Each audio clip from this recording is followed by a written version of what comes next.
If you had the choice to be in the Matrix, what would you choose? Depends. Am I Neo or am I just a Joe Blow hungry you're person? Just Joe Blow living in Io. Joe Blow in Io? I'd rather be in the Matrix. Me too. Yeah, give me that blue pill all day long. But if I'm like Morpheus or Neo, then yeah, red pill me.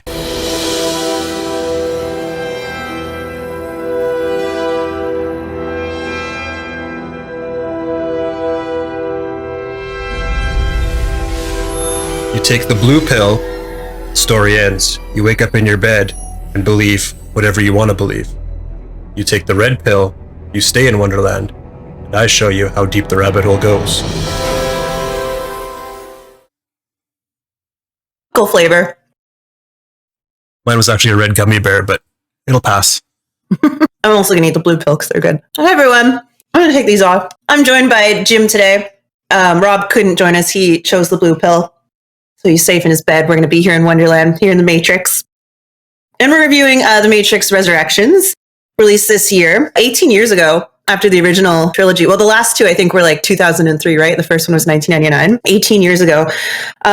So Matrix Resurrections, directed by Lana Wachowski, starring Keanu Reeves, Carrie-Anne Moss, Jessica Henwick, Yahya Abdul-Mateen, Jonathan Groff, Neil Patrick Harris, Jada Pinkett Smith, Priyanka Chopra Jones, among many others. It had a $190 million budget. What did you think? Non-spoilers. Yeah. And obviously talking about anything Matrix without spoilers is always difficult. Yeah, it's going to be quick. I think it'll be quick. It will be quick. Okay, well, the big non-spoiler is that I was pretty disappointed by this movie overall. Now, caveat to that, I'm not saying it was bad, but it's not the Matrix. It's not the Matrix I was hoping for or expecting. It had some part of the movie I thought was great. There were parts of the movie that were great. There were scenes that were great. It let me down in a lot of ways, though, in terms of just the story, the action sequences, the story and the action sequences were just not up to par. The music as well. There was no like standout like soundtrack items. Like typically in the original trilogy, there was always music playing during the fight scenes. Like you think of the Burly Brawl and you have the iconic song that goes with it. When you hear that song, you know exactly what that was. There was actually no audio. There was almost no music during the action sequences and nothing that stood out at all. So that was actually a big miss piece that I thought about after the fact. The first half of the movie I enjoyed a lot more than the back half of the movie. I will say that. If you're a Matrix fan, I'm a huge Matrix fan. Like the first Matrix movie is one of my all-time favorites, like probably top 5. I saw it when it came out in theaters, not knowing anything about it, and I just fell in love with it. I've seen it probably 30, 40 times. I even appreciate the second and third ones to a degree. I like the second movie actually quite a bit. The third one was probably the biggest disappointment of the original trilogy, but I still like it, and I think it still holds its place. This movie, if I was to kind of slide it into the rankings I have of the original trilogy, which is the first one being the best, the second one being the second best, and the third one being the third best, I would say this was better than the third movie, but not as good as the first two. Yeah, it just didn't hold up for me. The special effects were amazing. They looked beautiful. The fighting sequences were not up to snuff, and there just was a bunch of things that just made it not feel like a Matrix. And it also felt like this was a movie that maybe some people involved in it didn't want to make. I can get into that more in the spoiler section, but overall, I would say if you love the Matrix, go see it. It's worth seeing. If you don't really care about the Matrix, don't bother. You will be just level your expectations. If you're a big Matrix fan, don't go in hoping for the original movie that came out in 1999, because it doesn't hit that at all. It's quite a bit below that. And I remember the first Matrix movie. I've watched that a lot. The second and third one, like I don't really remember. I actually started watching Reloaded a little bit the other day. I didn't even finish it, but I want to watch Revolutions too, because I had zero memory of any of these movies. So there's like even bits during this movie that I was like, I don't know who this is really. I don't get a lot of stuff. When we were watching it, I was very much like, what is happening? And it was almost like too meta at points, but like, I just spent the first half just being confused. And then the second half was, it was weird. And then when I was reflecting back on it that night, I felt very much like the time that I did edibles and I went and saw Cats, and I thought I hallucinated the entire movie because it was just so bizarre. I kind of felt like that. I was like, did that just happen? Is that how it really went? And I didn't like it upon that reflection. And then upon reflecting even further days later, I kind of was able to appreciate it a little bit more, and like through reading reviews and stuff. And this is definitely a movie that I'm going to have to see at least a second time now that I kind of have a better idea of what was happening, so I can watch it with a little bit more of a critical eye, I think, because I was just like so fucking confused for a big part of that. I agree. I think I also want to watch this a second time. Even right away, I was actually almost thinking about rewatching it again before recording this, like having a second viewing. Because for me, as more time went on, I actually became more disappointed by it, just thinking about what I wish it had been. Yeah, the bad parts were really bad, but there were some good parts too. Yeah, and the acting was fine, and like some of the characters were like really good. Like there was like I said, I can't. So we got to get more into the spoiler territory for sure, but there was a few standout performances in it. I bought the relationship. I can't even talk about some stuff without getting a spoiler. So why don't we just say screw it? Let's get into spoilers. I give Matrix Resurrections a generous 6 out of 10 for me. Oh, that's more than what I thought you were going to say. Yeah, I'm thinking generous. 6.5 for me. I think I liked it a little bit more. Spoilers starting.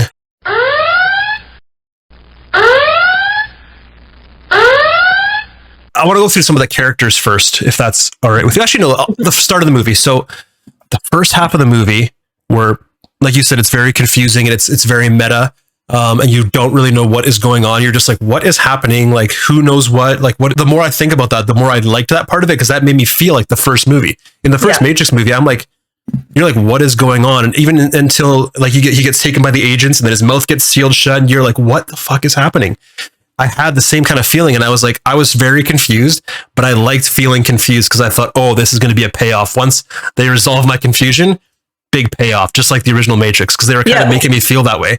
Yeah, because they could never capture the newness of the original Matrix. Like that was just something we'd never seen before in so many ways. Yeah, so at least you got a little bit of like not quite know what was going on. And so they were doing the confusion, but then it didn't.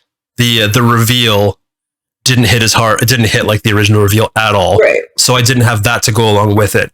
And then for the second half of the movie, it kind of moved into very similar to the second and third original Matrix movies, where they were more of an action movie without really a huge, like, interesting, intricate storyline.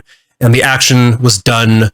The action was beautiful and shot amazing, and it looked great. Like the explosions and everything when we were watching it just were so vivid and shot so well. Like, and you could tell it's just like, it's been 20 years since the original movie, and it looked like it. It looked up to like current today's standard special effects. But the fight choreography and the scenes were just slapped together. They seemed, the fights all seemed slow, and that was the back half of the movie for me. Was just not, the back half of the movie was just consistently not living up to the expectation. And the first half set me up to like think, oh, maybe something great's going to happen, and then it just didn't happen. So that was hence the disappointment. Right. But before we get too deep into it, just knowing what you know about the fact that the directors were being pushed to make this movie ever since the original trilogy, they were being pushed to make another Matrix movie, and they kept saying no. So I think this movie would have made like with or without them. So I'm like, at least one of them kind of signed on and made this fourth movie instead of just the studio making it, and it probably would have been like even worse. Yeah. So I'm kind of glad in a sense that like one of the directors came on to. I mean, there's a line in the movie, an actual quote in this movie that says, "Our partners at Warner Brothers wanted us to make a sequel to the trilogy. They had said they would do it with or without us." Right. So like, there's a line in the movie that references Warner Brothers going ahead and making a sequel with or without the people involved in creating the original trilogy. Which is such like, bullshit, and it's like such an indicator of movies today. Like it didn't need to be remade. It ended, and it had been tied up nicely. It didn't need to continue. But I felt like that was Lana saying, I have to be involved in this, or they were going to do it without me. Yeah. And I'm letting you know as an audience that I'm being forced to do this against my will, and I'm just begrudgingly doing it to like make sure it's not complete trash. Do you think that's what it was though? Because I also read the fact that like, you know, their parents died pretty like really close to each other, and Lana had said that she wanted to make this movie in a way like to kind of bring back two characters that she'd loved and see them like have a happy ending and a happy life, because her parents had died, and that was her way of working through her grief. Yeah. Whereas what's the name of the other sister? Lana and I can't remember. The other sister said that it was too painful for her because of their parents dying, right? That she could get involved. So I do wonder. Yes, I agree with what you said. Like they probably were like, well, fuck, they're going to make it with or without us. But But to your point, they've been being asked to remake this movie for 20 years and keep saying no. And then finally it was like, well, it's going to happen. Like just the fact that they said that they had a line saying Warner Brothers is going to remake this game without you. Which, did we watch that? Because we watched it together, and I read that there was like an end credit scene, but we didn't watch it, did we? No. Because that's where they talk about. I like read about it, but I didn't watch that. So they were like talking about a game, and again, it was very meta because it was actually about the movie, I guess. Meta. It sounds like. I know, meta. I don't even want to say that anymore. The metrics. Trinity is okay. So I want to talk about the characters and acting a little bit too. So, yeah. Okay, Bugs. Bugs was the main new character, right? Jessica Henwick. Awesome. Henwick. I thought Jessica Henwick or Chenwick was amazing. She was great in this movie. I thought she captured the feel of the original trilogy. Her character was really cool. I liked her. She brought something to the story. Was an integral part of like the mission. Also disappeared in the second half. She was overshadowed for sure, but like she's not one of the main cast. She was just like a new player, but she did something. Whereas they brought back, I don't even know what order to do this in. They brought back like new Morpheus and new Neil Patrick Harris. New Morpheus and new Agent Smith, both played by new actors. Kind of for weird, inexplicable. They rationalize it for really strangely. Both didn't even need to be in this movie. They didn't need to be brought back. That's Morpheus exactly didn't even need to be in this. Like, don't even bring back Morpheus. Yeah.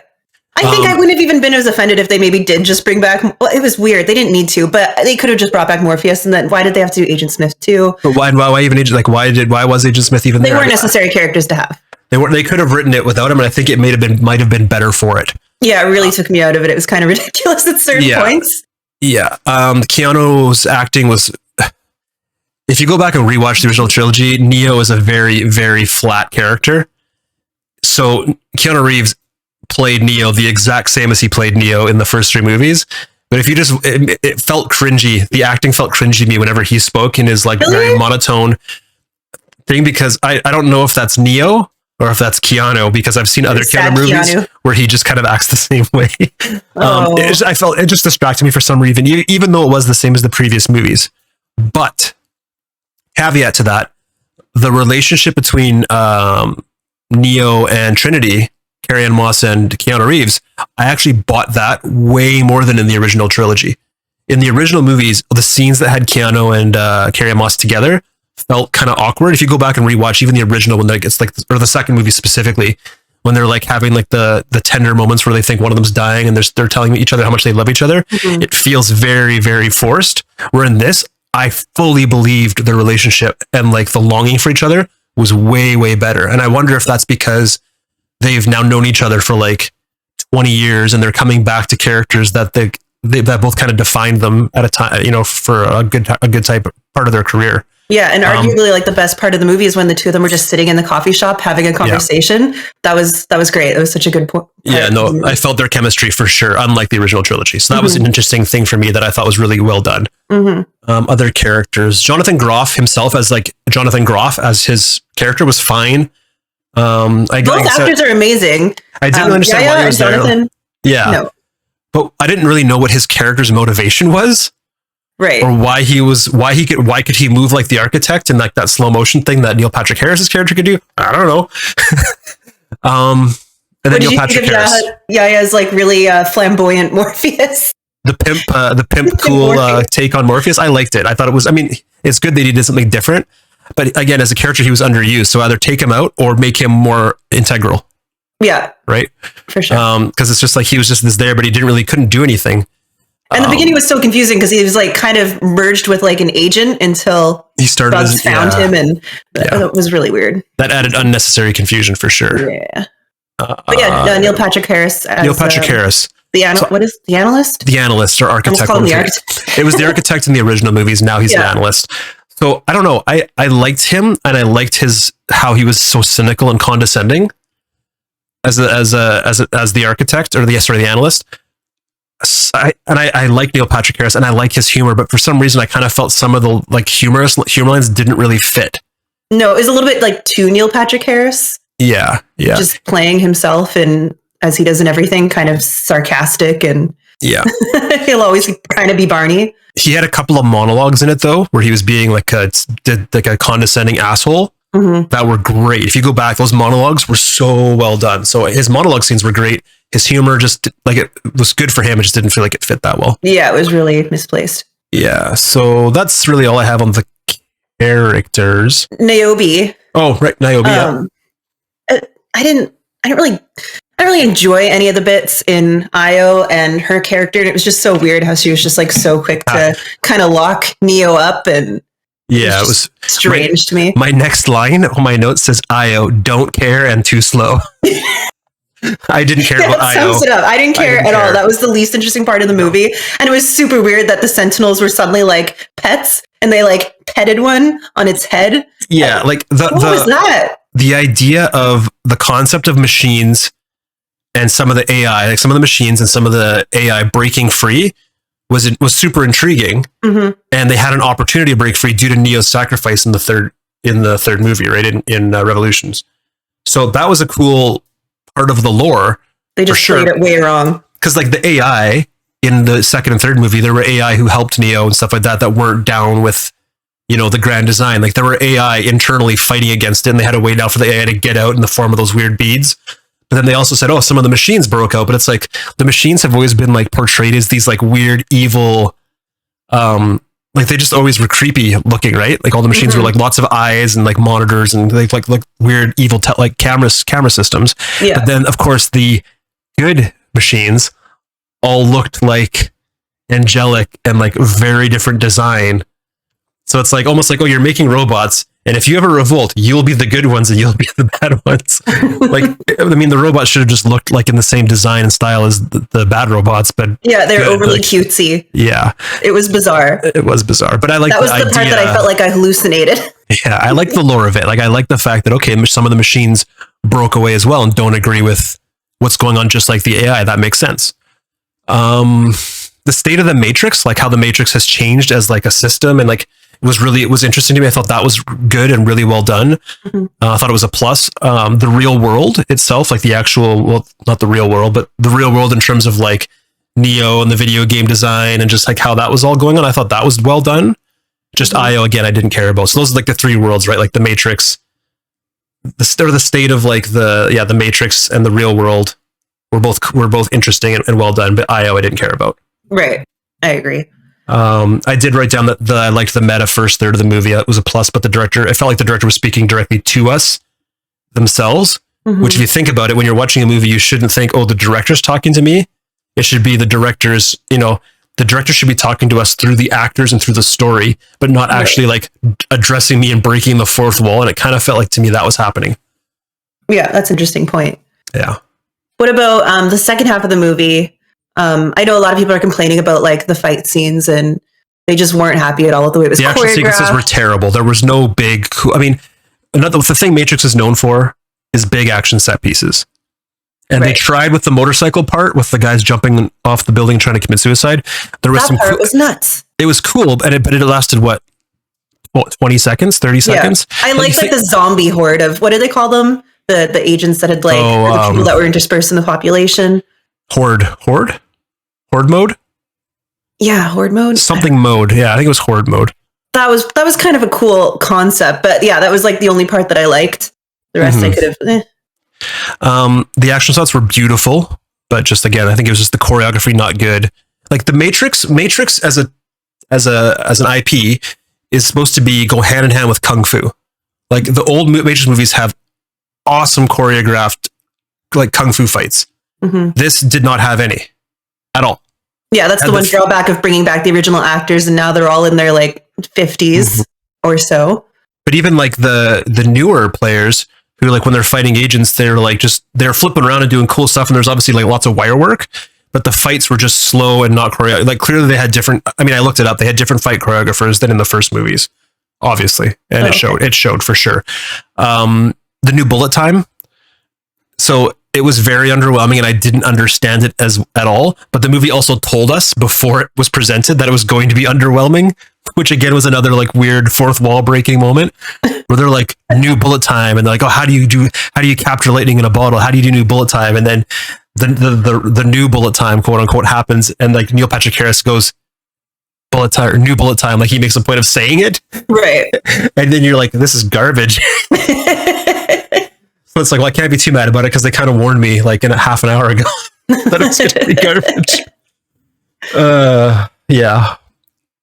Yeah, the music. I don't know if you noticed that or thought about that at all. I fully don't remember the music. So that's a problem, right? Like it should definitely make you feel excited and kind of put you in a certain mood. And I don't remember it at all, which is another reason why I want to rewatch. Because I know that was the music and the lighting were such like integral parts of the first three, right? Right. If you picture the fight that Neo had against the first time he fought like a whole bunch of Agent Smiths in the playground, and they're all running in, and he's hitting them with like the steel bar, and it's like that song that's playing in the background, that dun dun dun dun dun dun dun dun. It's called the Burly Brawl, and when you hear that song, that's it, like you know exactly what fight scene that is from. Right. And there's a musical score for when Neo fights the agent for the first time in the first movie, and the freeway chase scene in the second movie. They all have a score that's memorable. And when you hear the music, you know exactly what scene they came from, which is like, you don't have that in many movies. This does not have that at all. In fact, I don't even know. I can't even recall if there was music playing during it. Like probably they did that Matrix sound that that they do throughout the original trilogy. They do that a bunch, but not memorable. Not memorable. Clearly. No. I did like the real world lighting that they did in this one, because obviously the first three had that kind of like green tinge to the real or to the Matrix world. Yeah, and that was gone, but the Matrix has also been evolved. Yeah. So I don't know. I like that. I thought it was nice. It looked better. I mean, the movie looked beautiful. Like it looked gorgeous. Way better. Like if I could just see a remake of the original Matrix movie with those visuals, I'd be actually kind of stoked. Like just knowing this is the exact same movie line. Don't say that, because they are absolutely going to do a remake in like the next 5 years. The Merovingian scene. Again, not necessary. I don't really remember him. The Merovingian he didn't add awesome character in the original movie. He was like he was just like this sleazy slime ball but super powerful guy who had all these henchmen who had crazy powers, and they were like vampires or werewolves or whatever, right? And there's an awesome fight in that entrance lobby of this house with all these weapons hanging on the wall. Again, good fight scene with great music and great choreography. This has him show up with looking like freaking Oscar the Grouch along with a bunch of henchmen that are beaten like within 30 seconds by not even by Neo, but by the other new characters who apparently are like way more powerful now. It was so pointless and so stupid to have him come back and just ruin his previous character. It didn't do anything for the movie, and I couldn't understand a word he said. Like I don't know what he was saying. I actually want to go back and I got to watch it with subtitles because I don't know what he says. And then like after like a minute, he realizes his little henchmen are running or losing the fight, and he goes like, man, and like and scuttles off screen and like runs away, and like that's his. Like that's a Muppet. He was like a Muppet character, 100%. Oscar the Grouch. That's awesome. He was brutal. Yeah, it was a choice. I kind of like that. A bunch of like people from Sense8 were in it. Wasn't it like 7 or 8 people? And I think there were like a few muted references to Sense8, kind of like in the movie. Like at one point, like a light reflects off the ground, and it's a number 8, so people are. Oh, okay. Yeah, I didn't know any of that. Referencing. Oh, I watched the first season of Sense8, but I never watched the second one, so I don't really. Same. Yeah. I didn't mind it though, but I like that they brought back a bunch of the actors. That's kind of cool. Yeah. It's like when directors like bring back the same kind of group of actors. Well, they have people they like to work with. Yeah, that's always good. It works really well for certain directors, right? Denis Villeneuve and Wes Anderson. Yes, Christopher Nolan. Martin Scorsese.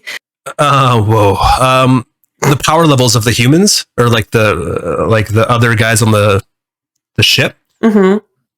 Okay, so like in the original Matrix movie, you knew what Morpheus' ship was called, right? Right.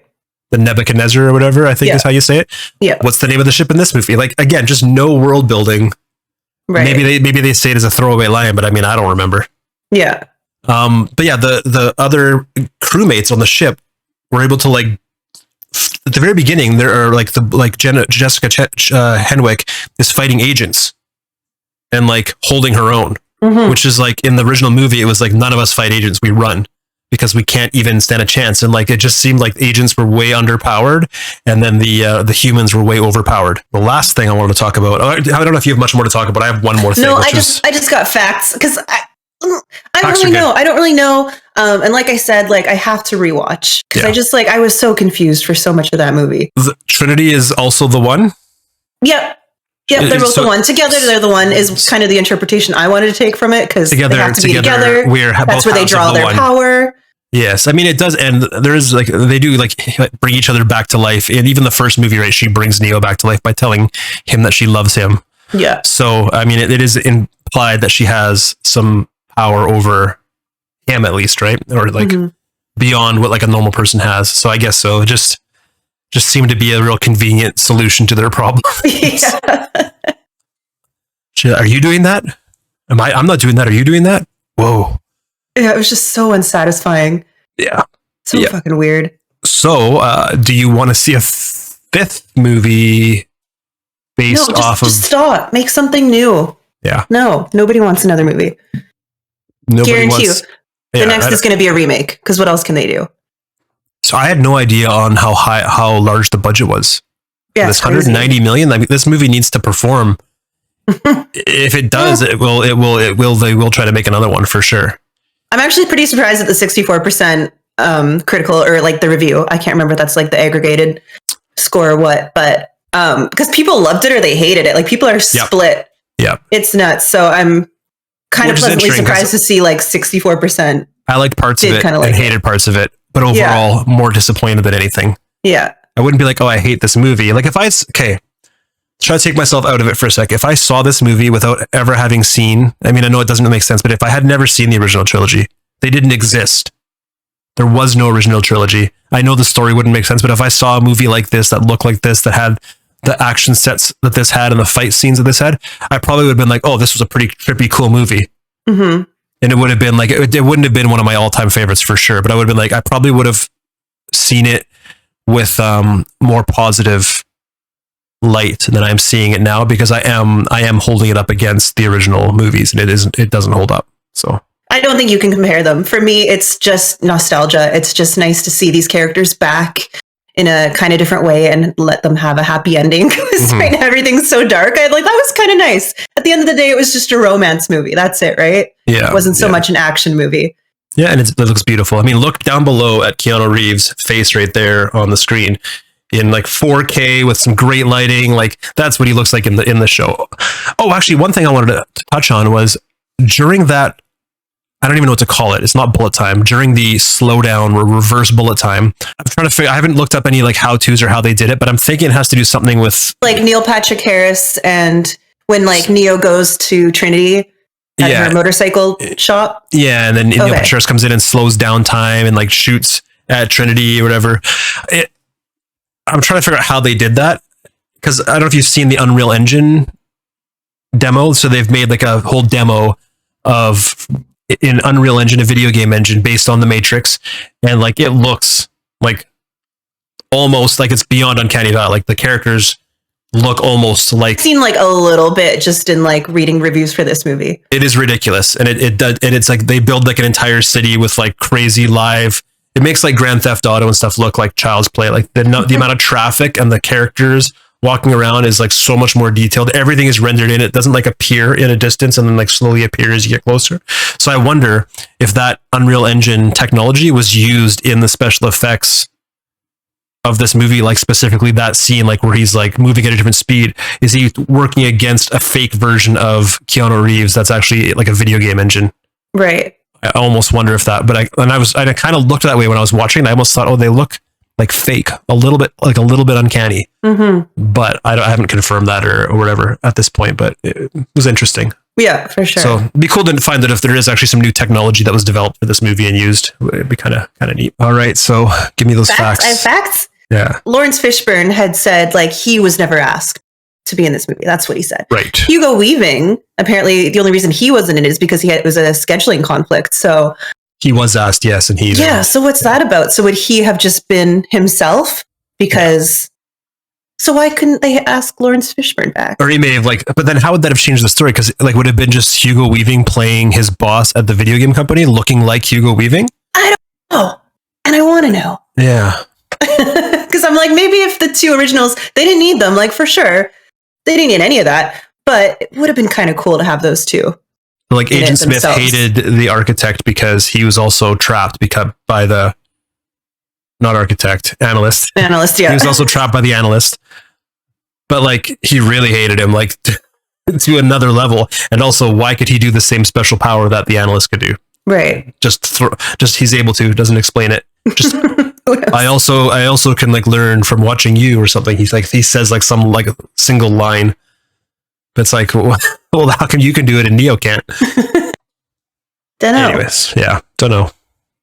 So Trinity was called Tiffany, which is again, and Neo is Tom Anderson, which is kind of weird. Because he was Thomas. Yeah, and I wonder, like, was Tom. Trinity's name? Did it used to be Tiffany, or was that just like arbitrarily for this movie chosen? I found an entire Reddit thread of like angry Tiffanys that were like, Lana Wachowski has disrespected us. But it was never like Tiffany's a bad thing. It was just that was her new name. No, she doesn't like to be called that. Oh, she doesn't want to be called that. Yeah, cool. So that's just not because the name is bad, but because it just feels wrong to her because she's actually Trinity. But the weird thing is that like Neo's name isn't Neo. He had a Matrix world name, which was Thomas Anderson, and then he had another name, which was Neo, his digital representation of his digital, so whatever the hell they say. Yeah. Trinity, same thing, was like woken up, right? Mm-hmm. She wasn't born in Zion. Yeah. So she would have had a real name as well. Was it Tiffany? And then she became Trinity?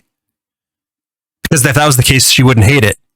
Yeah, well, exactly. Not like Neo was like, I hate being called Tom. So it was just weird that they had to give her a name that rhymed with Trinity.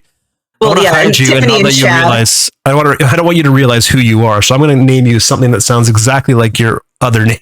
Yeah. Trinity, Tiffany. I just think it's funny that Tiffany's are mad. As a Tiffany. Yeah. Whatever. At the time, I was like, how dare you? Well, when she was like, I hate that name or whatever, right? Yeah. Yeah. You're like, fuck you. Me too. I get it. but if in the context of it just feeling wrong to her because that's not the name she went by. Exactly. It's just why did Thomas become Tom and then Trinity didn't become whatever her name was before she was originally woken up? Right. They couldn't do it because we didn't know what it was, obviously. But yeah. Anyways, maybe it was. Who knows? So the guy that played her husband, Chad, did you read about the fact that he was Keanu Reeves' stunt double in the original trilogy, and he also directed John Wick? Okay. So he was Neo. He was another version of Neo married to Tiffany, which is pretty cool, right? This. I mean, you're blowing my mind with even more meta.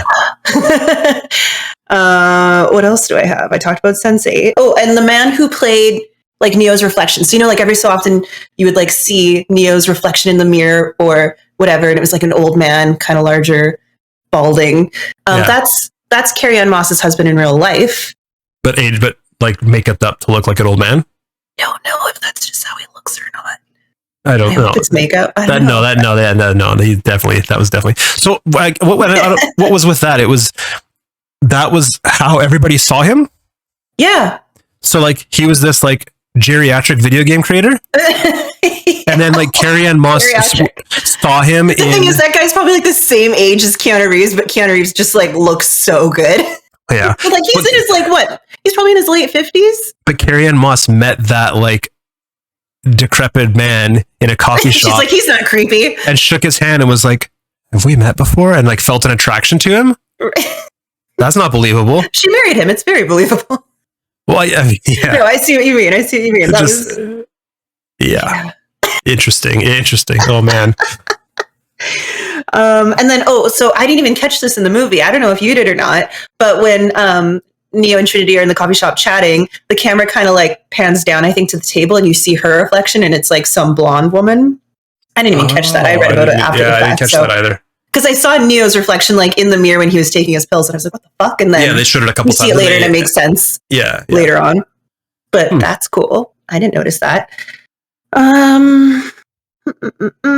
That's all I had.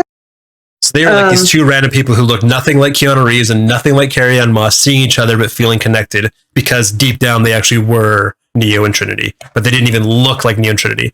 But it's confusing to us as an audience because they did look like Neo and Trinity. Yeah, maybe it started with them being like completely different people also, and then they all kind of like turned into the original character. Yeah, I don't know. That might have been interesting. I don't know.